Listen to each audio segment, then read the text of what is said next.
Sabe quando a gente recebe uma recomendação do médico? A gente confia, né? Parte do princípio de que aquilo vem da melhor ciência que existe. Mas e se a base para muitas dessas recomendações não for tão firme assim quanto a gente imagina? É isso que vamos investigar a fundo. Pois é, a pergunta que não quer calar é: quão forte é a evidência por trás do que um médico recomenda? E a resposta? Olha, ela é baseada numa análise super rigorosa das diretrizes médicas e pode mudar um pouco o jeito que a gente enxerga a medicina.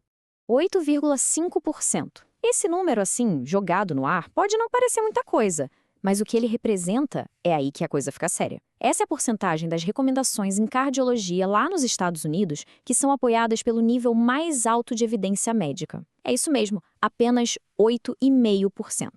E olha, isso não veio de um estudo qualquer, não. Essa informação vem de uma revisão sistemática, ou seja, um pente fino em milhares de recomendações ao longo de uma década inteira. Isso dá um peso, assim, gigantesco para essa descoberta. Para a gente conseguir entender de verdade o que esses 8,5% significam, primeiro a gente precisa sacar como a ciência médica organiza o que é certeza e o que, bom, nem é tanta certeza assim. Afinal, nem toda evidência tem o mesmo peso. Existe uma hierarquia bem clara, e é ela que a gente precisa entender agora. Então imagina só uma pirâmide. Lá na base, que é bem larga e sustenta tudo, a gente tem um nível C. Basicamente, é a opinião de especialistas. É um ponto de partida super importante, claro, mas ainda é uma opinião. Subindo um degrau, a gente chega no nível B, o meio termo. Aqui, a coisa já fica mais parruda, sabe? Com estudos observacionais, um ou outro ensaio clínico. E lá no topo, a pontinha da pirâmide, o padrão ouro, aí sim é o nível A. Para chegar lá, precisa de vários ensaios clínicos randomizados de altíssima qualidade. Tá, mas por que esses tais ensaios clínicos randomizados são considerados o top de linha da evidência? A palavra-chave está aqui na tela, aleatoriamente. É que nesse tipo de estudo, os participantes são escolhidos ao acaso para receber um tratamento ou outro. E essa aleatoriedade faz toda a diferença. Ela meio que limpa o campo, sabe? Garante que o resultado não está sendo influenciado por outros fatores. É o jeito mais limpo que a gente tem para saber se um tratamento funciona de verdade ou não. Beleza? Com essa base entendida, vamos voltar para os números. Vamos ver como as diretrizes de cardiologia se encaixam nessa pirâmide, começando pelos Estados Unidos. E aqui está o raio-x da situação. Aqueles 8,5% são as recomendações que estão lá no topo da pirâmide, o nível A. Metade está ali no nível B, no meio do caminho, mas o que realmente salta aos olhos é isso aqui. Mais de 40% de tudo que é recomendado se baseia só na opinião de especialistas, o nível C. Aí fica a pergunta, né? Será que isso é uma coisa só dos Estados Unidos? Como será que estão as diretrizes lá na Europa? Vamos dar uma olhada. Olha que interessante. Na Europa, a fatia de evidências nível A é um pouquinho maior, quase 14,5%. Parece uma boa notícia, né?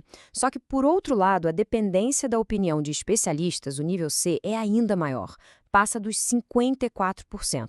No fim das contas, a mensagem é a mesma. Essa lacuna de evidências é um desafio global. Este slide aqui deixa a comparação bem clara lado a lado. A gente vê que, em quase todas as áreas da cardiologia, as diretrizes europeias têm uma base um tiquinho mais forte de evidências de topo. Mas, de novo, o problema geral continua existindo, dos dois lados do oceano. Agora vem a parte que eu achei mais intrigante. Essa pesquisa toda analisou dados de 2008 até 2018, uma década inteira. A gente imagina que, com 10 anos de ciência avançando, a qualidade da evidência por trás das recomendações teria melhorado, certo? Era o esperado, pelo menos. Pois é, mas a resposta é não. Surpreendentemente.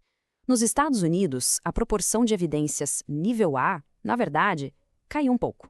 Foi de uma mediana de quase 12% para 9%. Ou seja, não houve uma melhoria significativa na base de evidências. E esse gráfico, que veio direto do estudo original, escancara essa estagnação. Cada uma dessas linhas é uma área da cardiologia, mostrando a mudança na porcentagem de evidências nível A ao longo do tempo. E como dá pra ver, não tem uma tendência clara de melhora, né? Fica tudo meio que na mesma. Ok, então o que a gente tira disso tudo? Por que essa tal lacuna de evidências importa no dia a dia, tanto para a prática médica quanto para os pacientes? Olha, o ponto principal aqui não é sair criticando os médicos, de jeito nenhum. Eles estão na linha de frente, trabalhando com as melhores ferramentas que têm. O problema é mais embaixo, é no sistema de pesquisa. Recomendações que se baseiam em opinião de especialistas são, por natureza, mais instáveis, podem mudar, E isso só reforça a necessidade gigante de investir em mais ensaios clínicos robustos que respondam às perguntas que realmente importam para a saúde das pessoas. A mensagem final aqui não é para gerar desconfiança ou alarme, é para trazer consciência. A medicina é uma ciência que está sempre evoluindo, não é estática. O conhecimento vai sendo construído tijolo por tijolo. E entender essa complexidade toda nos ajuda a ter uma conversa mais informada sobre a nossa própria saúde. E para fechar, a conclusão direta e poderosa do próprio estudo da JAMA. Ela resume a situação de um jeito muito claro. A base de evidências precisa, sim, ser fortalecida. Isso nos deixa com uma reflexão importante, né? Como é que a gente pode acelerar a criação de evidências de alta qualidade, aquelas que guiam decisões que afetam milhões de vidas? E o que nós, como sociedade, podemos fazer para participar mais ativamente dessa conversa?